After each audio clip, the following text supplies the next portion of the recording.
Justiça de São Paulo impede o metrô de mudar o nome da estação de Paulo Freire para Fernão Dias.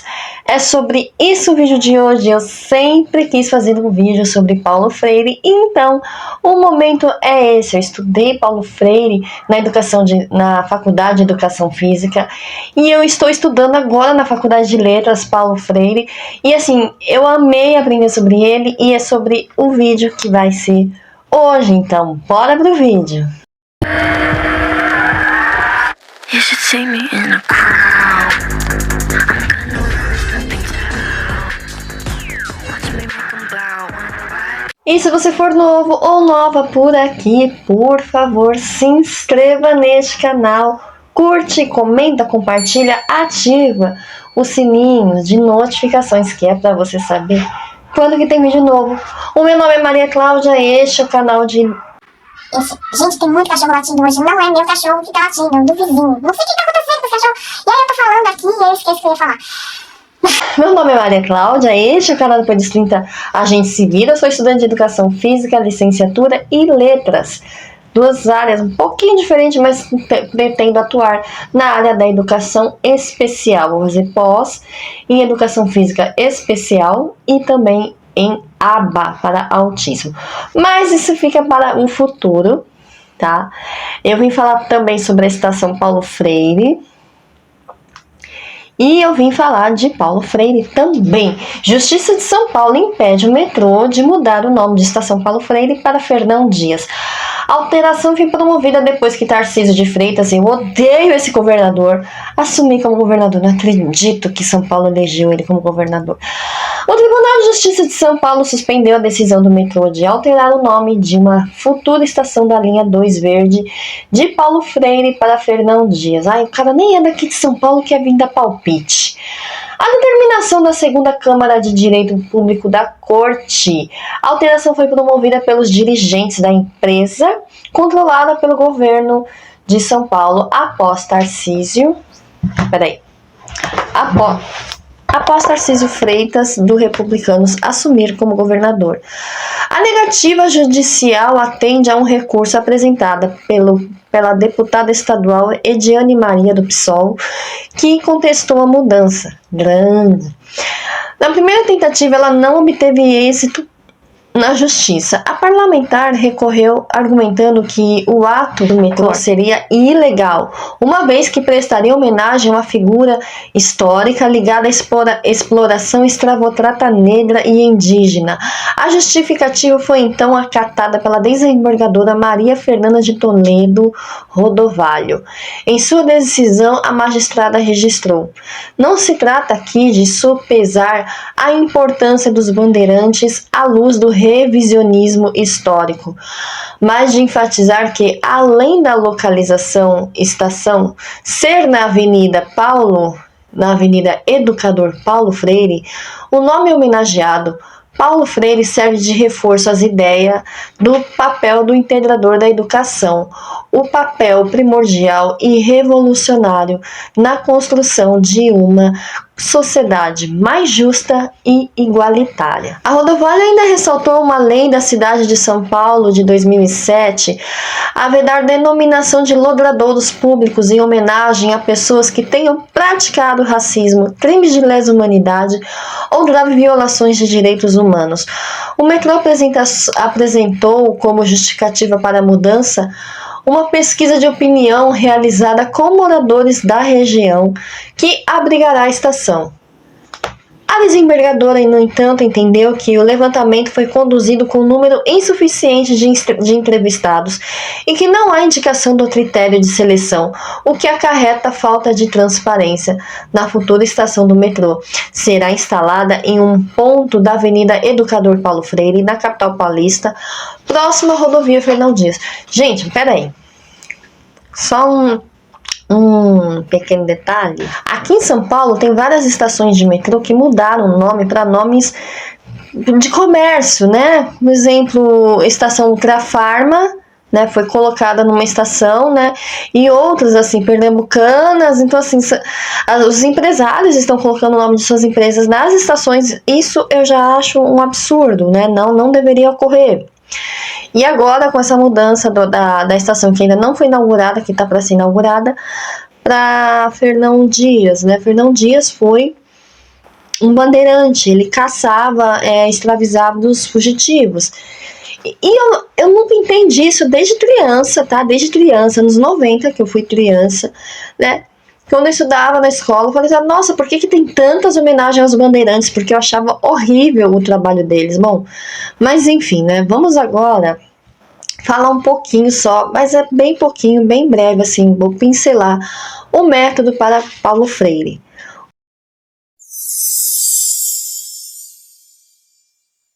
O método de Paulo Freire, ele é amplamente conhecido por sua influência na educação em todo o mundo inteiro estuda Paulo Freire, especialmente em países da América Latina, África e Ásia.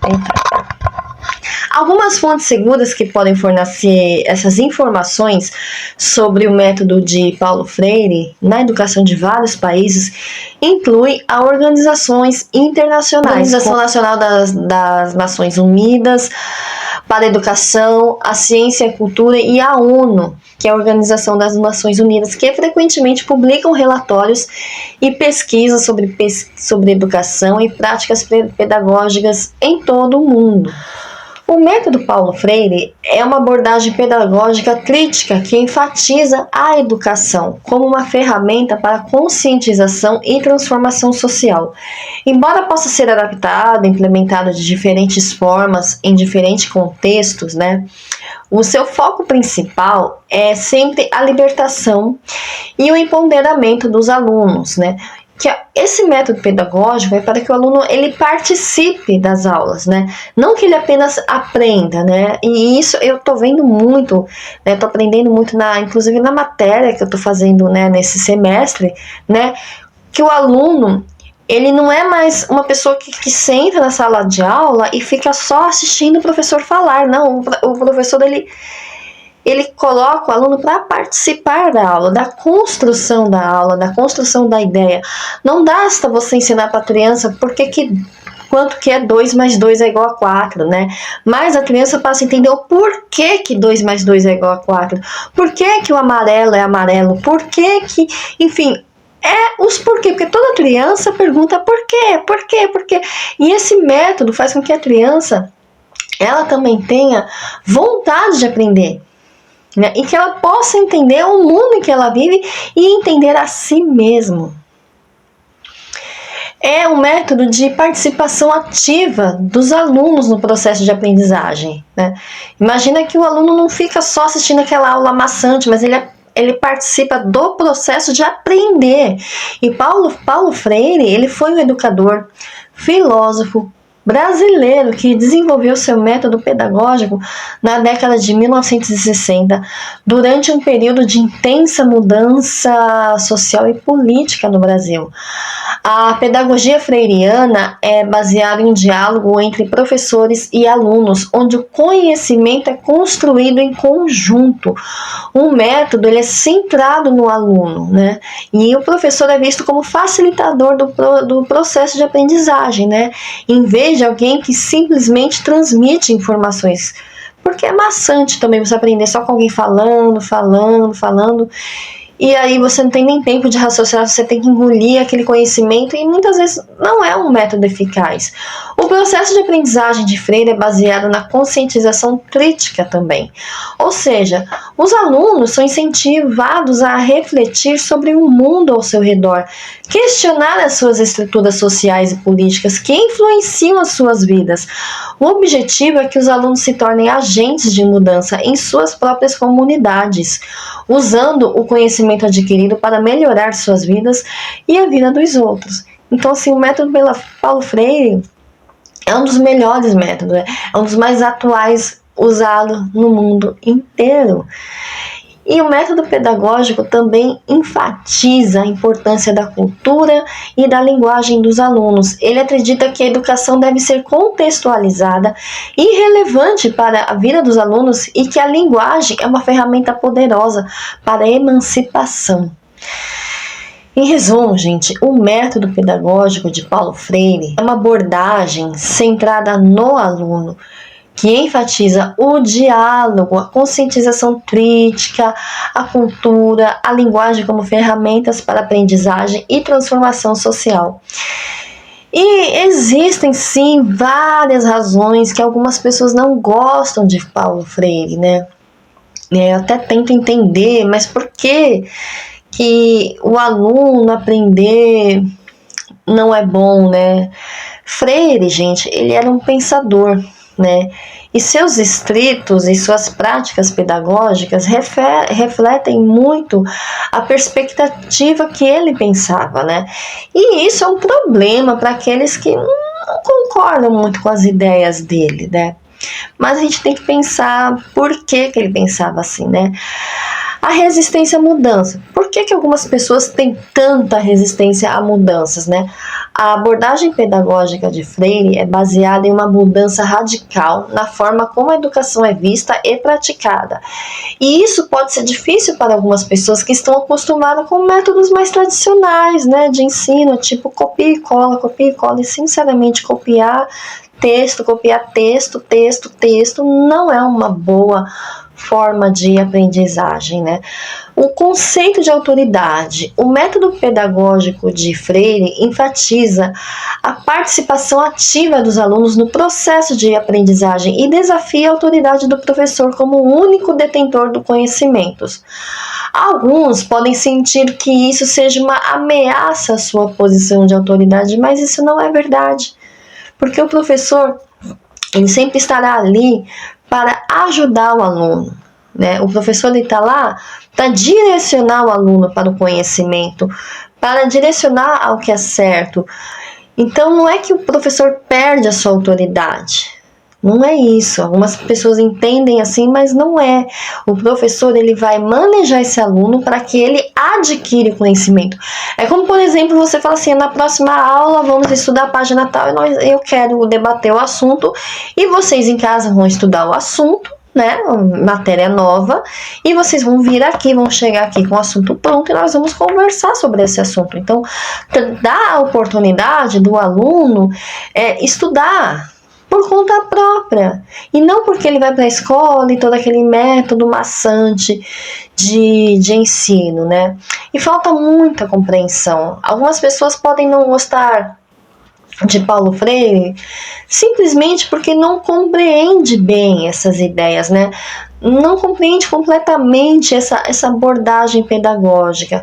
O trabalho de Freire é complexo e pode ser difícil de se entender sem um estudo aprofundado, né? Em resumo, gente, as razões pelas quais algumas pessoas não gostam de Paulo Freire é uma questão ideológica também, né? Elas acham que Paulo Freire vai colocar ideologia política na pessoa. Não é verdade, né? Falta também compreensão, né, que as coisas mudam, né? E não é fácil você convencer uma pessoa que odeia Paulo Freire a mudar de ideia, né? Isso aí é um desafio, né? Eu gostaria mais de entender por que elas odeiam tanto e... né? Enfim, né? Críticas são importantes, né? É importante entender por que essas pessoas têm tantas críticas e tantas revoltas contra Paulo Freire e sua abordagem, né? Será que elas querem que seus filhos raciocinem por conta própria? Né? Muito complicado, é um terreno assim. Mas para você ter ideia, Paulo Freire, ele é estudado no mundo inteiro, e qualquer faculdade aqui no Brasil que você fizer de licenciatura, né, quando você for estudar para ser professora, você vai estudar Paulo Freire. E não é na escola pública, gente. Eu tô fazendo a Anhanguera, que é totalmente... não tem nada a ver, gente. Se você dizer que a Anhanguera é comunista, gente, é de um absurdo, é um absurdo, não tem assim, eu não fiz faculdade pública, nem a de educação física era pública, então não tem nada a ver com comunismo, socialismo, essas ideias, esse terror, esse pânico aí que as pessoas estão criando, é totalmente irreal. Gente, os Estados Unidos usa método Paulo Freire, que eu perdi o link, mas teve uma aula que a gente assistiu e que eles colocaram um link lá pra gente assistir uma aula de Harvard, legendada, tudo, e o professor estava dando aula com o método Paulo Freire e citou Paulo Freire. Então, assim, Estados Unidos, você não pode dizer que os Estados Unidos é comunista, ele é o suprassumo do capitalismo. E eles ensinam o método Paulo Freire aos seus alunos, aos seus estudantes. Então, por que é interessante que todos os jovens, crianças e jovens no mundo inteiro estudem e raciocinem à base daquilo que eles estão aprendendo e os nossos filhos brasileiros não? Não faz sentido, né? O mundo é pra frente que se anda, né? E vocês têm que entender também que tem muitos aspectos positivos de Paulo Freire. Existem muitos seguidores e defensores de Paulo Freire, né? Tem muitos aspectos positivos na sua abordagem pedagógica, como ênfase na participação ativa do aluno, a conscientização crítica. O aluno participar ativamente nas aulas é muito mais interessante do que ele apenas ficar ouvindo, lendo e copiando texto, que foi dessa forma que eu aprendi. Gente, Paulo Freire, ele iniciou em 1960 e eu que estudei nos anos 90 era esse método de copiar e colar, copiar e é muito mais difícil de aprender, né? É sempre muito importante respeitar a opinião, né, das pessoas e entender que vai levar tempo para as pessoas entenderem, compreenderem que o método Paulo Freire ele é usado no mundo inteiro, que é o melhor método pedagógico, né? Vai levar um tempo para isso acontecer. Mas uma coisa que eu acho muito triste que acontece, que eu vejo muito também, é a síndrome de vira-lata. O brasileiro ele tem muita dificuldade de valorizar aquilo que é nosso, né? Mas veja bem, Paulo Freire, ele é um pensador que influenciou a educação ao redor do mundo e continua sendo relevante até hoje, até nos dias de hoje. As suas ideias são aplicadas até hoje na educação, né? Então, assim, quando ele é homenageado, eu vejo que as pessoas vão lá na internet, vão lá falar um monte de baboseiras que nunca sequer leu uma frase de Paulo Freire, nunca sequer estudou o mínimo de Paulo Freire e falam coisas que ele, sei lá, né, tirou do C1 e não dá, né? Por mais que você mostre os aspectos positivos, por mais que você mostre os exemplos práticos, né? As pessoas, elas não querem entender, elas querem achar que o Brasil não produz nada de bom, elas estão apegadas a essa ideia de que o Brasil não produz nada de bom, que tudo que o Brasil produz não é bom, não funciona, enfim, é a triste síndrome de vira-lata que o brasileiro tem. Bom, tudo isso para dizer que eu estou feliz, que não vai ser mudada, a estação vai ser Paulo Freire, não vai ter nada de Estação Fernão Dias, vai ser Estação Paulo Freire sim, e que bom, né, até que enfim a gente vê uma notícia boa, fico muito feliz por isso, tá, por essa decisão. Quando eu li a notícia da decisão, fiquei muito feliz, eu tinha que trazer aqui no canal, mas não deu tempo, tinha um final de semana corrido, enfim, vários dias corridos aí que não deu tempo de eu vir aqui conversar com isso com vocês. Eu espero que vocês tenham gostado, que tenha servido de proveito, sim, mínimo que seja. Compartilha com quem não gosta do Paulo Freire, quem sabe mostrando. Eu vou deixar fontes na descrição para a pessoa pesquisar, ler. Enfim, quanto mais as pessoas terem o conhecimento, quem sabe melhor elas conseguem entender, não é mesmo? Muito obrigada por ter assistido até aqui. Um beijo e até o próximo vídeo. Tchau!